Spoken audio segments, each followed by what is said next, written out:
Bismillahirrahmanirrahim.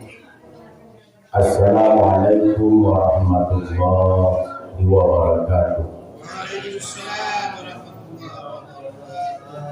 Alhamdulillahirabbil alamin.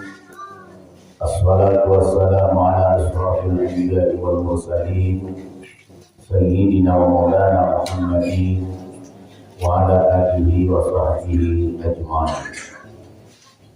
Rabbi shrah li sadri wa yassir li amri wahlul 'uqdatam min lisani yafqahu qawli. Amma ba'du. Yang saya hormati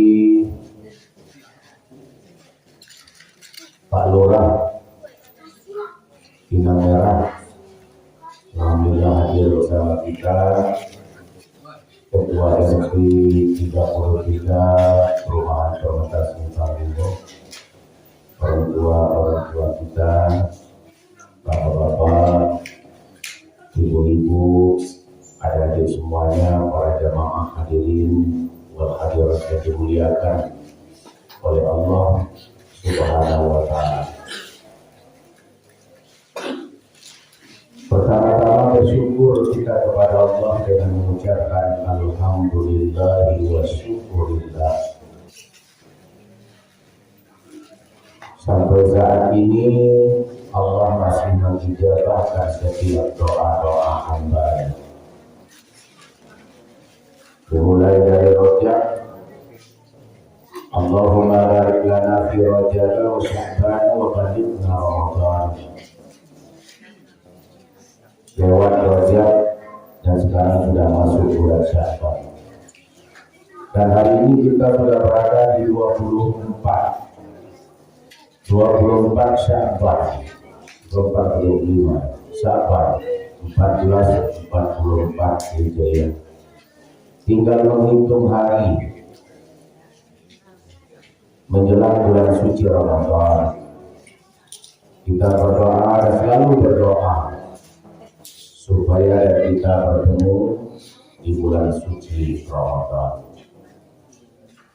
Yang kedua, bersolawat kita kepada Nabi kita Muhammad sallallahu alaihi wasallam.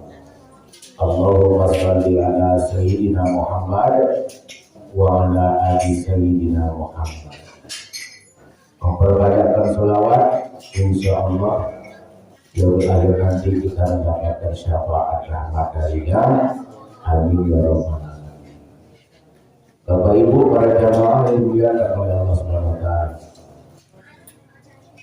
Jumat subuh barokah pada bulan ini, pada hari ini yang terakhir.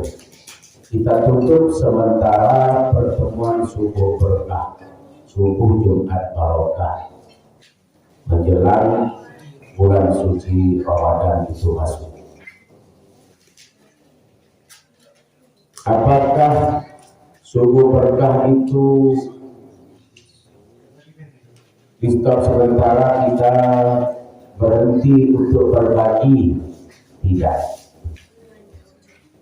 Subuh berkah itu kita pindahkan kepada di saat kita berbuka puasa. Berbagilah kita di saat berbuka puasa. Karena nilai orang yang memberikan buka puasa kepada orang yang berpuasa, pertama, dia mendapatkan pahala bersedekah, pahala berbagi. Yang kedua, dia mendapatkan pula pahala memberikan kepada orang yang berbuka. Jadi dua pahala yang didapatkan. Bisa jadi kita nanti sebelum Ramadan masuk, kita bermaaf-maafan terutama jamaah yang ada di musala Al-Ikhlas. Kapan itu? 1 hari sebelum Ramadan masuk, bisa jadi kita berkumpul bersama untuk saling bermaaf-maafan. Baik sesudah maghrib atau sebelum atau asar atau maghrib sebelum isya, nah kita berkumpul. Karena apa? Tentu banyak kesalahan baik perkataan ucapan, terutama saya pribadi. Mungkin ada selama ini ucapan yang terucap tapi menyinggung hati Bapak Ibu semuanya. Saya dah tahu hati sakit. Ayo tak ngomong kita dituduh-tuduhnya, kita ada ngomongnya, kita ada apa-apa. Pagi saya biasa-biasa mungkin Bapak Ibu terasa dewek itu. Nah itu bisa jadi melalui momentum masuknya Ramadan untuk saling maaf-maafkan.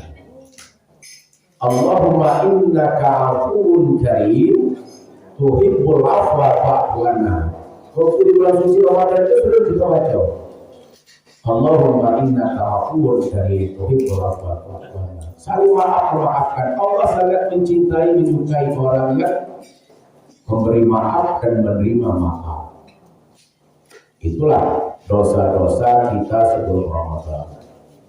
Dan sebelum ini kita sudah membiasakan, karena sudah terbiasa kita berbuat, terbiasa kita berkunjung, terbiasa kita melaksanakan subuh berjamaah. Bagi orang yang memiliki iman, kalau sudah biasa berjamaah 5 waktu sehari semalam, tinggal 1 waktu saja terasa berkurang dan merugi. Saya hari ini tidak bisa sholat subuh berjamaah. Terasa ada yang kurang dalam 1 hari itu. Itu namanya orang yang berbaliman. Atau sholat zuhur tidak sempat berjamaah. Merasa dia ada kekurangan dalam diri dan hidupnya. Atau sholat maghrib tidak sempat berjamaah, merasa kurang dalam dirinya. Yang selama ini berjamaah itu 5 waktu hadir terus, tapi ada 1 waktu yang tidak hadir, merasa berkurang. Itulah orang yang berbaliman. Ada pula orang yang tidak merasa sama sekali, mau zuhur, mau asar, mau maghrib, mau isya, tak tahu benar, apalagi subuh, tak tahu benar itu. Tak pernah rugi, tak pernah merasakan, tak pernah antar sama itu. Itu betul-betul orang tak punya iman ya. Seakan-akan itu dunia miliknya. Ada juga orang seperti itu. Nah, menjelang Ramadan itu masuk, ada juga orang yang tak pernah kita ketemu masuk Ramadan. Nah, apa ini rajin dia ke masjid. Mulai maghrib, mulai isya, mulai subuh, mulai hadir selama bulan suci Ramadan. Ada juga itu semua amal ibadah itu ditumpukan 1 tahun itu cuma di bulan suci Ramadan. Ditumpuk segala-galanya di situ. Kenapa? Bulan Ramadan kan bulan berkah, bulan rahmat, bulan ampunan. Semua ditumpuk di bulan suci Ramadan selama 1 bulan. Berjamaah 5 waktu itu diopul, ngaji diobadah, puasa iya, berbuka iya, sahur iya, azan iya, pulau ini full 1 tahun, 1 bulan. Lewat 1 bulan masuk hari Idul Adha, hilang full 1 tahun. 11 bulan hilang sama sekali, tak muncul lagi kemana bapak itu. Nah, itu namanya menumpukan amal selama bulan suci Ramadan. Yang paling enak itu biasa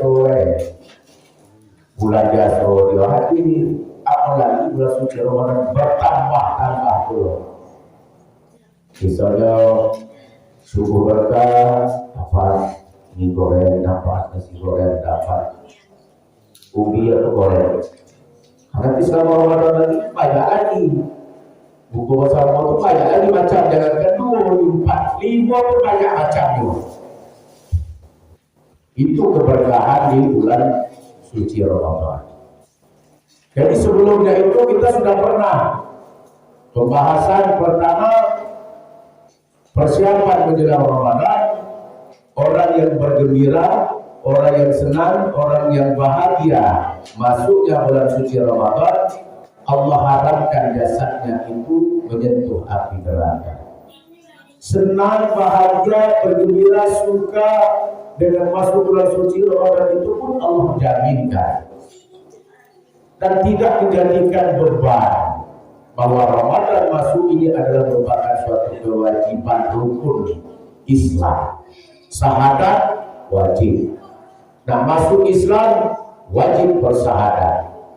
Non Muslim mau pindah dan masuk Islam bersahadat, disaksikan dan bersahadat.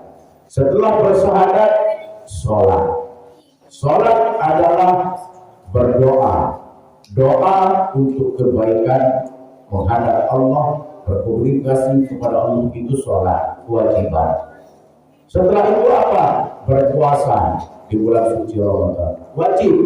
Setelah kewajiban berpuasa, zakat wajib kita tunaikan. Bayi pun lahir wajib bayar zakat, membersihkan diri kita. Setelah zakat apalagi? Haji wajib, menunaikan haji jika mampu. Tidak mampu tidak wajib, kalau mampu wajib. Itulah rukun Islam yang kita tunaikan, semuanya itu wajib. Kenapa nanti di bulan Ramadan nanti kan semua setan-setan itu dibelenggu semuanya. Tapi kalau ada di pasar banyak setan-setan, kita tengok kaki-kaki orang banyak, kepala dia nanti setan juga tuh. Banyak di pinggir jalan tuh ditutup tirai, pakai rumah makan di tirai, itu kaki banyak, kepala dia nanti. Itu juga setan-setan, padahal setan dikunci lah. Itu terjadi juga iman. Itu yang pertama aku bilang. Yang kedua, apa yang kita siapkan? Ruhiyah. Sebelumnya kita sudah bahas ruhiyah, ruh kita, iman kita, jasad kita, hati kita, itu bersihkan galau-galau. Bersihkan galau-galau apa itu maksudnya? Untuk menghilangkan semua rasa sakit hati, rasa dendam, rasa iri, rasa ria, sifat sombong, sifat aku, sifat busuk, itu semuanya dihapuskan. Melalui apa? Melalui maaf memaafkan. Itulah pertama yang disiapkan hati dan ruh ini. Cabut itu ruh, mati semuanya. Makanya ruh itu adalah iman tadi. Itu yang pertama yang sudah kita kupas kemarin. Yang kedua, di samping ruhiyah tadi yang perlu kita siapkan itu adalah jasadiah. Iman ini sudah bersih. Yang mana yang fauna malu walamanun illa man atallaha biqalbis salim. Dan suatu ketika nanti di yaumil akhirat nanti tak ada gunanya harta, tak ada gunanya anak. Semuanya akan menghadap kepada Allah illa man atallaha biqalbis salim, kecuali yang akan menghadap kepada Allah itu dengan apa? Hati yang bersih. Biqalbis salim, hati yang suci, hati yang bersih, hati yang suci. Inilah yang kita katakan yang ruh membersihkan hati. Yang kedua, jasad, jasmani. Tujuan dari puasa itu adalah sumu tasihu, berpuasa untuk menyehatkan jasad ini, kita siapkan fisik kita. Jadi masuk Ramadan, kalau pertama-tama loyo. Kenapa? Jasad kita belum siap. Pokoknya 1 hari 2 hari itu, 1 hari itu nunggu mulai terbit fajar sampai terbenam matahari, nak ngomong pun malas. Tak telak lagi nak ngomong, Pak Roni kurang. Karena puasa. Padahal sahur yang pertama kali itu luar biasa mewahnya. Ini karena perdana buatlah sahur itu yang agak istimewa. Kenapa membiasakan kita itu supaya makanan itu yang tidak terbiasa, supaya dia jadi biasa, cari yang bisa cepat masuk dalam. Itu disunahkan, dianjurkan kita itu sahur supaya apa? Supaya kuat. Jangan sahur jam 1, jam sahur jam 12. Kita berbuka sempat sebelum subuh fajar nanti. Sengsara kakeknya, makanya berpuasa itu hampir mendekati. Jangan pula terlalu mepet, kejar-kejaran dengan iman kakek. Anda tidak sempurna. Nah, makanya berkisar jam 3 atau setengah 4. Jangan sudah sampai ketiduran pula. Menunggu subuh kesiangan. Nah, jadi jasad itu yang perlu kita siapkan. Kenapa orang yang sudah membiasakan berjihad, orang yang sudah membiasakan berpuasa, insya Allah kita badan itu terjaminkan oleh Allah. Itulah sahabat Rasulullah yang bernama Abu Talha. Abu Talha itu karena dia sering berpuasa, sering berjihad. Waktu dia meninggal dunia, selama 1 minggu dia itu jasadnya itu bersih seperti orang yang masih tidur biasa. Kenapa? Karena rajin berpuasa. Jadi suatu ketika Abu Talha itu selalu berjihad. Mulai dari zaman Rasulullah dia berjihad. Rasulullah pun meninggal 30 tahun setelah itu dia meninggal, dia tetap juga ikut berjihad. Mulai dari Abu Bakar, mulai dari Umar, itu pun masih berjihad sampai ke zaman Utsman bin Affan, dia ikut berjihad. Umur dan usia Abu Talha ini sudah uzur, sudah tua maksudnya. Tapi dia tetap ikut berjihad. Di suatu saat itu ada panggilan berjihad. Itu harus naik kapal masuk laut berjihad. Ikut dia berjihad itu sampai anak-anaknya pun melarangkan, wahai ayahanda, tak usah lagi berjihad. La uzur, la tughonian. Tapi apa? Abu Talha tetap mengatakan, infiru hifafan, hifafu wasiqala wajahidu bi amwalikum wa anfusikum fi sabilillah. Apa kata Abu Talha? Berangkatlah kamu, baik dalam keadaan ringan, walaupun itu terasa berat. Berangkatlah, berjihadlah jalan Allah. Hartamu, jiwamu itu di jalan Allah. Jadi dikatakan anaknya, wahai ayahanda, tak usah lagi berjihad. Uzur. Tapi apa kata Abu Talha itu? Tetap berangkat, walaupun itu rasa-rasa ringan, walaupun itu ringan, tapi walaupun itu terasa berat, dia bawa seperti dia ringan. Berjihadlah di jalan Allah dengan hartanya, dengan dirinya. Atau ayat 41. Di suatu ketika bersama orang-orang muslim itu berjalan naik kapal sampai di dalam perjalanan Abu Talha itu. Rupanya di dalam perjalanan di atas kapal itu Abu Talha itu meninggal dunia, sakit dan meninggal dunia. Jadi kaum muslimin itu mencari perbukitan, bukit-bukit, pulau-pulau yang ada di situ untuk dikuburkan di sana. Dicari selama perjalanan untuk berjihad itu tak pernah ketemu bukit-bukit dan pulau-pulau itu untuk dikuburkan. Jadi selama 1 minggu itu berdiam di kapal ditutup. Abu Talha itu berdiam di dalam kapal seminggu cari tempat untuk dimakamkan, tidak ketemu tempatnya. Tapi setelah dibuka dalam 1 minggu itu tidak ada sedikit pun rasa bau jasadnya dan tidak sedikit pun ada rasa kekurangan di tubuhnya, seperti orang yang tidur biasa saja. Kenapa ditanya itu? Kenapa? Karena dia rajin berpuasa dan rajin berjihad. Setelah 7 hari selamanya itu baru dikuburkan, jauh daripada pemakaman, jauh daripada tempat dia tinggal, karena untuk mengurangi rasa mudaratnya. Itu Abu Talha. Itulah kekuatannya berpuasa dan berjihad. Inilah jasad tubuh kita.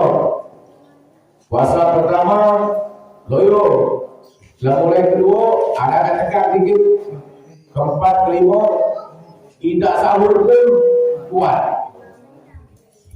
67 mulai gak kendor-kendor itu. 89, 20, 30 mulai yang tidak puasa mulai betete-tete. Merokok, ada yang merokok, ada gini. 2 hari 3 hari lagi nak puasa, mulai nak masuk Ramadan, Lebaran, yang tidak puasa pun yang senang.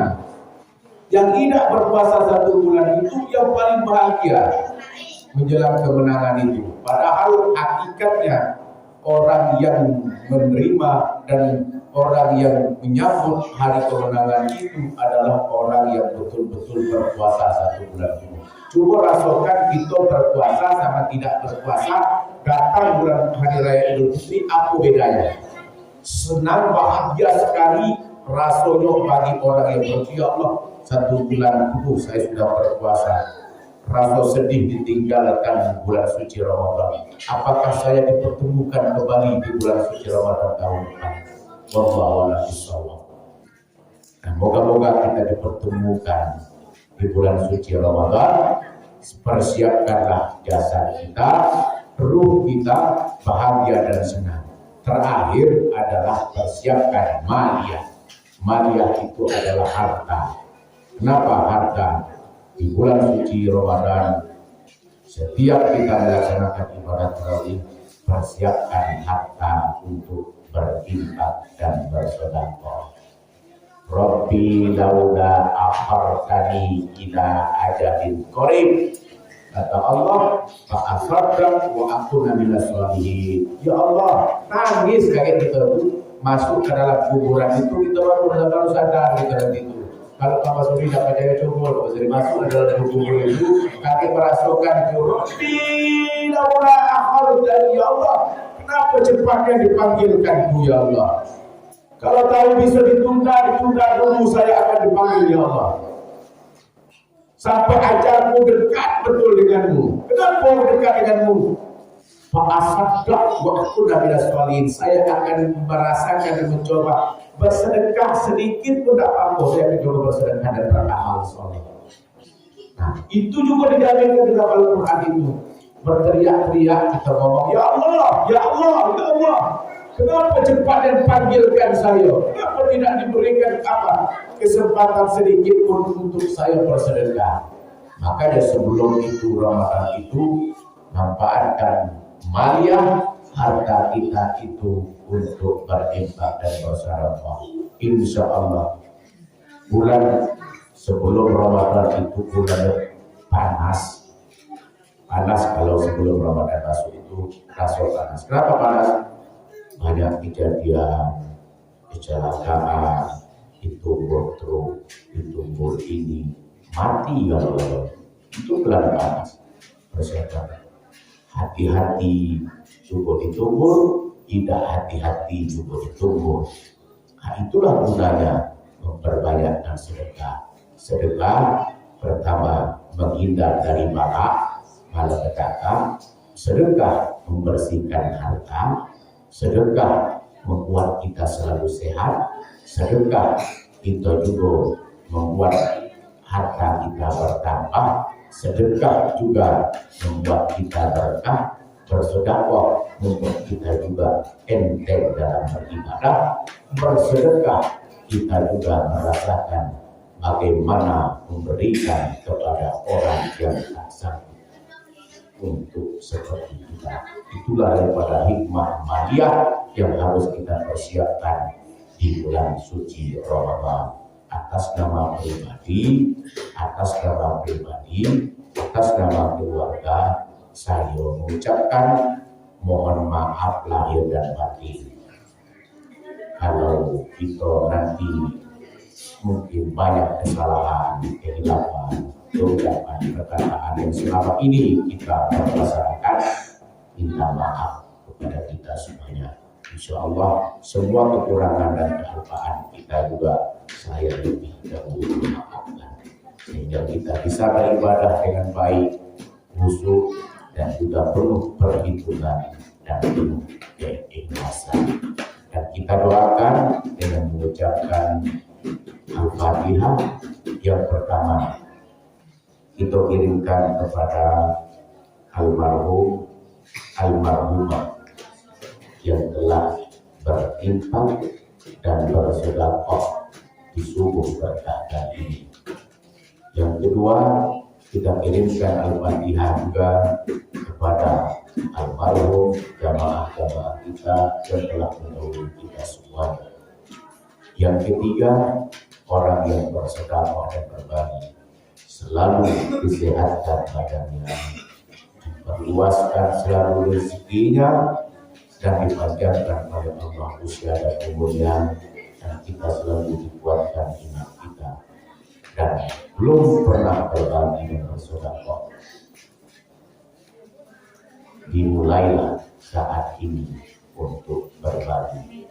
Tidak ada kata istilah berbagi khusus orang yang punya, akan tetapi banyak orang yang miskin setelah dia berbagi, tapi dia menjadi kaya. Seperti pertama, bukan cetak. Dia punya percetakan. Waktu itu modalnya kecil, punya percetakan. Setiap bulan dia bisa menghasilkan cuma 600.000 hasil cetak. Dia punya saudara banyak. Lama-kelamaan dari pertemuan itu, di suatu ketika di saat itu bapaknya lagi dalam keadaan sakit parah yang harus membutuhkan biaya yang besar dan harus operasi. Setelah dikumpul-kumpulnya dari anak yang banyak itu, dialah yang lebih berusaha keras untuk mengoperasikan, mencari biaya bapaknya akan operasi, membutuhkan biaya besar. Dengan penghasilan 600 setiap bulan itu diusahakan berpuluh ratusan juta yang harus dicari supaya bapaknya sehat. Setelah usaha kerasnya membantu ayahnya ini supaya dioperasi, dapatlah dia dana dan biaya. Akhirnya bapaknya operasi. Setelah bapaknya operasi, sehatlah badan bapaknya. Setelah badan bapaknya sehat, rupanya dibalik itu semuanya, dengan harta yang ia miliki, padahal dia tidak kaya, mau berusaha untuk bapaknya lagi sakit. Setelah bapaknya sehat, usahanya dari 600.000 itu bertambah dan banyak berkembang. Outletnya pun juga semakin banyak berkembang. Dia punya karyawannya menjadi banyak. Kenapa? Keberkahan dia membantu hartanya untuk orang tuanya yang sakit, miskin, bisa menjadi orang yang lebih kaya karena dia ikhlas untuk membantu orang tuanya dan keadaan sakit. Wabillahi taufiq wal hidayah. Wassalamualaikum warahmatullahi wabarakatuh. Al-Fatihah. A'udzubillahi minasyaitonir rajim. Bismillahirrahmanirrahim. Alhamdulillahirabbil alamin. Arrahmanirrahim. Maliki yaumiddin. Iyyaka na'budu wa iyyaka nasta'in. Ihdinas siratal mustaqim. Siratal ladzina an'amta 'alaihim ghairil maghdubi 'alaihim waladdallin. Amin. Assalamualaikum warahmatullahi wabarakatuh.